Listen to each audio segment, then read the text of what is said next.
वो एक सहाबिया से जिना हो गया और अल्लाह की तकदीर है। मैं तो हमेशा कहता हूँ सहाबा से जितनी गलतियां हुई हैं वो तकदीर में लिखी हुई थी, इसलिए क्योंकि हम तक दीन पूरे का पूरा पहुंचना था तो अल्लाह ने उनसे गलतियां करवाई और फिर बताया कि देखो गलती पे कैसे किया, क्या किया जाता है और गलती पे सजा कैसे नाफिज की जाती है। एक प्रैक्टिकल डेमोन्स्ट्रेशन दी दीन की, सहाबा ने अपनी जानें कुर्बान की हमारे लिए ताकि मेरे और आप तक दीन पहुंचे।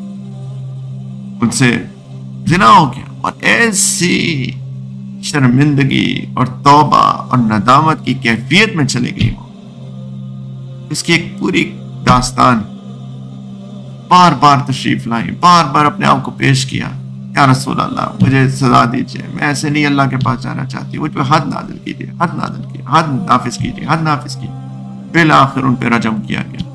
पूरी 1-2 साल के अरसे के बाद अल्लाह के रसूल देते रहे, शरीयत के अंदर जितनी रुख्सत थी देते रहे, देते रहे, देते रहे।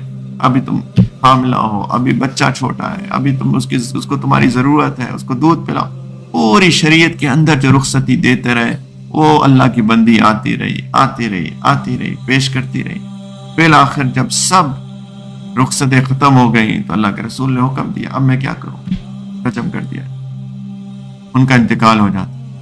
अल्लाह के रसूल सल्लल्लाहु अलैहि वसल्लम को बताया जाता है कि या रसूल अल्लाह उनका इंतकाल हो जाए, खड़े हो, जनाजा पढ़ाऊंगा,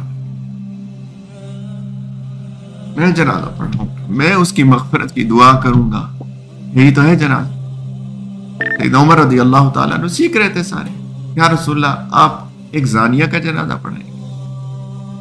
चेहरा सुर्ख हो गया, अपनी चादर मुबारक थी सीटी। उमर, उसने ऐसी तौबा की है अगर मदीना के 70 लोगों पे तकसीम कर दे तो उनके लिए भी काफी हो जाए, क्यों उसका जनाजा ना पढ़ा।